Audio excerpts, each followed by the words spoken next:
Sosok Rahmat Setiaji, guru viral hadang bas bunyikan telolet gegara murid sedang ujian.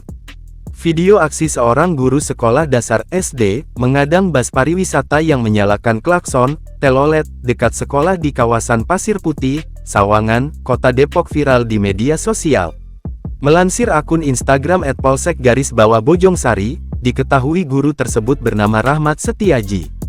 Dalam video yang diunggah laman Instagram @jabodetabek.terkini, laki-laki berseragam coklat PNS tersebut secara berani mengadang dari sisi pengemudi bas yang sedang berjalan sambil menyalakan klakson dekat sekolah.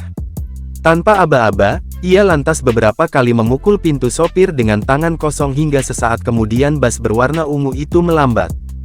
Sang guru kemudian langsung ke arah depan dengan maksud memaksa laju bas berhenti dan menegur sopir. Dijelaskan bahwa alasan Rahmat melakukan hal tersebut karena saat itu murid SD tersebut tengah melakukan ujian kenaikan kelas. Ia pun menegur sopir tersebut agar tidak membunyikan klakson karena dapat mengganggu konsentrasi siswa. Atas kejadian tersebut, Kasat Lantas Polres Metro Depok, Kompol Multazam Lisendra mengatakan pihaknya akan menyelidikinya. Tapi terlepas dari itu, ia mengimbau pengemudi bas harus memperhatikan ketertiban berlalu lintas.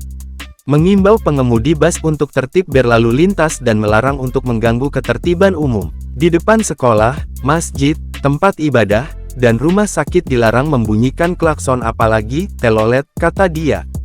Klakson, telolet, sendiri, sudah dilarang Dinas Perhubungan RI dan Korlantas Polri karena mengganggu lingkungan setempat dan berpeluang terciptanya kecelakaan, khususnya pada anak-anak. Selain itu, penggunaan klakson, telolet, juga bisa menyebabkan potensi terjadi kebocoran pada sistem pengereman bas. Saya sudah melarang dan menindak penggunaan klakson telolet di semua bas, semua kendaraan, karena klakson telolet membahayakan. Sanksinya ada tilang, kata Kakorlantas Polri Irjen Aan Suhanan belum lama ini.